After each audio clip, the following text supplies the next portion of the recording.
Hi, good morning everyone. How are you all? Hope you are all very good. And this is Anuj. And today we are going to have a discussion on IBBI circular, uh, which was issued on 2nd of December 2024.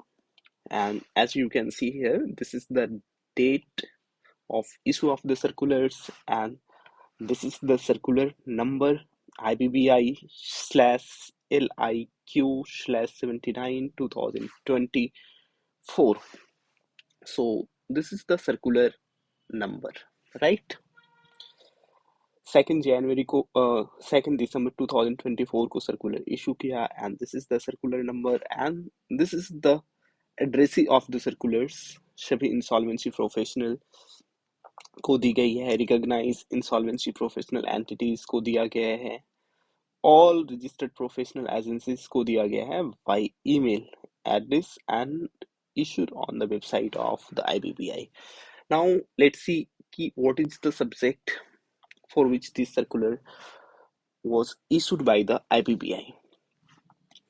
So extension of time for filing of forms to monitor the liquidation and voluntary liquidation process under Insolvency and Bankruptcy Code 2016 and the regulation made thereunder, right?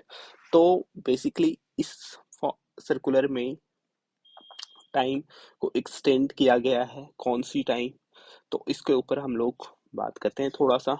जैसे कि आप लोग aware हैं कि in the month of June 2024 में IBBI ने दो circular issue किया था, ठीक है। एक तो था आईबीबीआई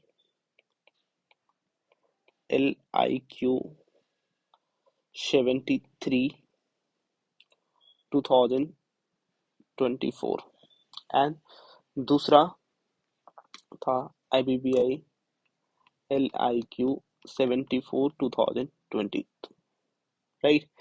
ये जो सर्कुलर था बेसिकली लिक्विडेशन प्रोसेस के अंदर कुछ एक फॉर्म थे जो मॉनिटरिंग एक्टिविटीज को इंश्योर करने के लिए, मॉनिटरिंग के लिए आईबीबीआई को सबमिट करना था। जो लिक्विडेशन प्रोसेस होती है उसके अंदर बहुत सारे रिपोर्टिंग होती थी जो कि मैनुअली इंसॉल्वेंसी प्रोफेशनल्स करते थे। बट राइट नाउ अब क्या है कि आईबीबीआई ने उसके लिए फॉर्म्स लेकर के आया है, तो वो जो कंप्लाइंस हम लोग मैनुअली ईमेल के थ्रू करते थे उसको उस फॉर्म में हमारे को करने हैं। इसमें इंट्रोड्यूस हुआ था liquidation form 1, liquidation form 2, liquidation form 3 and liquidation form 4। तो कुछ एक फॉर्म्स थे जो लिक्विडेटर को सबमिट करना है अब आईबीबीआई को, जो कि ऑनलाइन पोर्टल के ऊपर होता हो करना है। पहले भी ये कंप्लाइंस होता था बट मैनुअली किया जाता था। उस मैनुअल कंप्लाइंसेस में बहुत सारे कमियां थी जिसको ऑनलाइन इस फैसिलिटीज को प्रोवाइड करके वो कमी को फेस आउट कर दिया गया। तो वही था, कह सकते हैं कि जो रिपोर्टिंग होने थे वो ऑनलाइन होना है, और जो फॉर्म्स आईबीबीआई ने इशू किया है इस सर्कुलर को उस फॉर्म के थ्रू होना था। और इसमें भी वॉलंटरी फॉर्म जो है वॉलंटरी लिक्विडेशन फॉर्म 1, 2, 3, 4, इसमें भी टोटल 4 फॉर्म्स इशू किए गए थे जो कि वॉलंटरी लिक्विडेशन की जो असाइनमेंट्स हैं उसको मॉनिटर करने के लिए, वॉलंटरी लिक्विडेशन प्रोसेस की जो रिपोर्टिंग है उसको ऑनलाइन फॉर्म्स के थ्रू हो सके, तो वो था। लेटर ऑन ये जो डेट था ना, जून से बढ़ा करके ये वाली वॉलंटरी लिक्विडेशन के लिए था, राइट। ये जो सर्कुलर्स था वॉलंटरी लिक्विडेशन के लिए था। एक लिक्विडेशन प्रोसेस के लिए और दूसरा वॉलंटरी लिक्विडेशन प्रोसेस के लिए। इस डेट को लेटर ऑन एक्सटेंड कर दिया गया, ठीक है। आई थिंक इसका जो डेट था 30 सितंबर था, 30/9 था 2024। बट फिर से आईबीबीआई ने दो सर्कुलर लेकर के आया, एक वॉलंटरी लिक्विडेशन के लिए, एक लिक्विडेशन प्रोसेस के लिए और दूसरा वॉलंटरी लिक्विडेशन प्रोसेस के लिए। और उस सर्कुलर के जरिए क्या किया, डेट को बढ़ा करके 30/11/2024 कर दिया।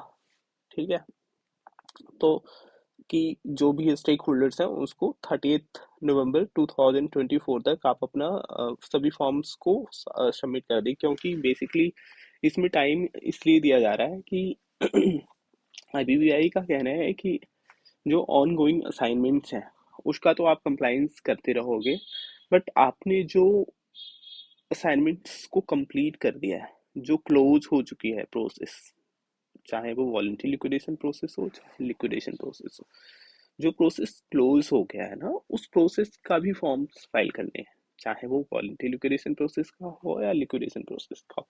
तो होता क्या है कि जो डेटाज हैं वो बहुत ओल्ड हो जाती है, कि आप सोच सकते हो 2000 कोई कंपनी 2020 में क्लोज हो चुकी है और उससे रिलेटेड सारे फॉर्म्स को सबमिट करना है, तो it's very time taking process and that's why stakeholders are taking time in order to submit the forms. तो ऐसा आईबीबीआई को डेटा से लग रहा होगा कि सारे लिक्विडेटर ने अभी तक सभी कंपनीज की फॉर्म्स सबमिट नहीं किए हैं, दैट्स वाई डेट को अगेन एंड अगेन एक्सटेंड किया जा रहा है।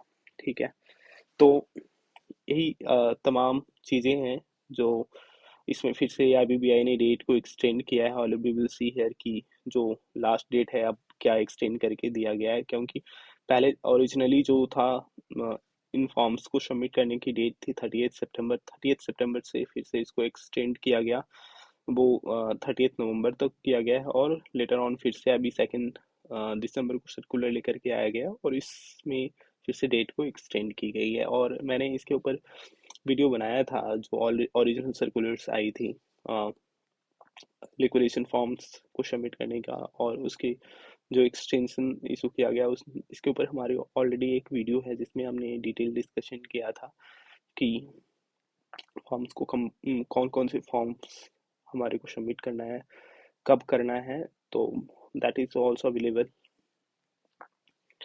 नाउ। इसको एक बार देखते हैं। Extension on time for filing of forms to monitor the liquidation and warranty liquidation process under insolvency and bankruptcy code 2016 and the regulation made there under. ये तो सब्जेक्ट लाइन हमने देख लिया।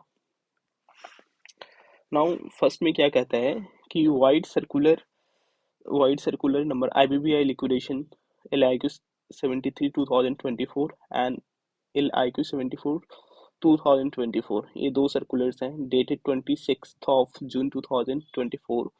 The liquidators were directed to file the forms relating to the liquidation and voluntary liquidation process by 30th of September, जो मैंने already यहाँ पे discuss करी है। Last date of submission of the form was extended 30th of November 2024 vide circular number इतना this. ठीक है, तो इसमें ये बताया है कि जो लास्ट डेट था ये फॉर्म को सबमिट करने के लिए वो 30 नवंबर का था। ठीक है, जो कि एक जा चुकी है। अब सेकंड में क्या है, in this regard, representation have been received from the liquidators and insolvency professional agencies for extending date, citing the technicalities and issue involved in the submission of the forms। ठीक है, तो बहुत सारे जो लिक्विडेटर होंगे और इंसॉल्वेंसी प्रोफेशनल एजेंसी जो हमारे, उन्होंने भी आईबीआई से रिक्वेस्ट किया होगा कि ये जो डेट है इसको एक्सटेंड किया जाए, बिकॉज जो डेटा है बहुत ज़्यादा ओल्ड है और इसमें थोड़ी टेक्निकल इश्यूज भी आती है। कई एक बार साइट काम नहीं कर रहा होता है, तो कई एक बार फॉर्म्स में इंफॉर्मेशन इनकॉर्पोरेट नहीं हो पाती है, तो दिक्कतें तो होती है। इसलिए हाँ, मे बी लोग रिक्वेस्ट किए होंगे कि डेट को एक्सटेंड किया जाए। थर्ड में क्या है, considering the above mentioned representations and difficulties faced by the liquidator, it has been decided to extend the last date of submission of the liquidation and voluntary liquidation process till 30th of December। Now जो इस circular के through इसकी जो date है वो इसको extend करके क्या कर दिया गया है, 30th दिसंबर कर दिया गया है। सो नाउ 30th नवंबर से, ठीक है, ये 30th नवंबर से जो लास्ट डेट है अब इन फॉर्म्स को सबमिट करने का वो हो गया 31st दिसंबर। ठीक है, 31st December 2024, right? So now the liquidators have to comply these forms by latest by 30th of November.